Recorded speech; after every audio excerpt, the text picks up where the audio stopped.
Every afternoon, Thomas the Tank Engine puffs along his branch line with Annie and Clarabel. First, they pass the watermill. Next, they come to a big farm.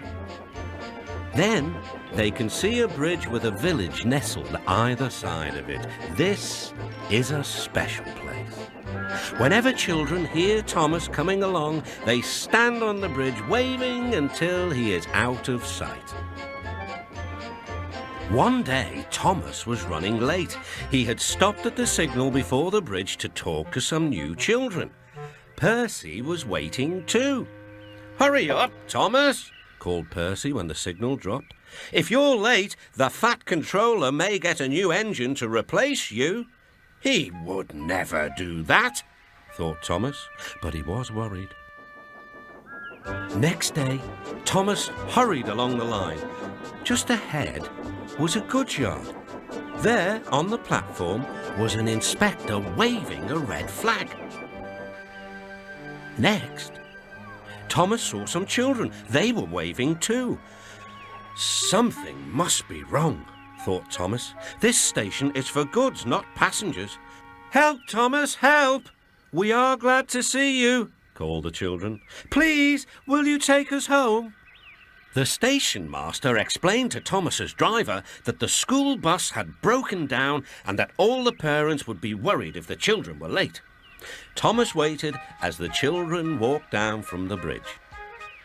Then he took them to the next station, where Bertie was waiting to take them home.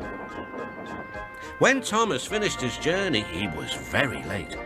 He was worried that the Fat Controller might be cross with him.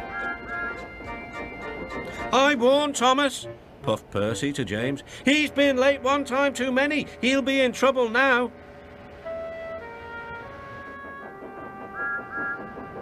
But next morning, the Fat Controller was nowhere to be seen.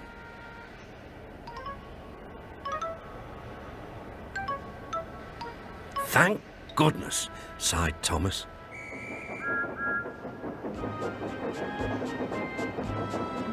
Thomas knows every part of his branch line, but just ahead was a stretch where the hot sun had bent the rails on the track. "Careful, Thomas," called his driver, but it was too late. "That's done it," said his driver. "We shan't get any further today." "But what about my passengers?" "Don't worry, they'll be looked after," replied his driver. While workmen repaired the line, Thomas had to shunt trucks in the yard. Bertie came to see him. "I understand you need my help again." "Yes, Bertie," replied Thomas sadly. "I can't run without my rails." Bertie set off to collect Thomas's passengers. "Hello, Bertie," they said. "We are glad you are here." Bertie drove along the road by the railway. He stopped at each station along the line. Sometimes he stopped between stations to let people off closer to their homes. Thomas felt miserable.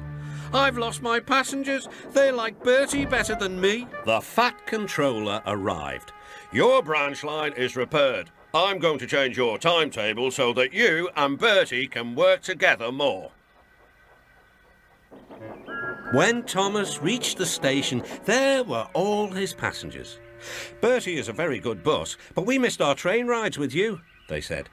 Later, Thomas spoke to Bertie. "Thank you for looking after my passengers." "Oh, that's all right, Thomas. I like to make new friends, but I'm glad to share them with you." "Bertie," said Thomas, "you're a very good friend indeed."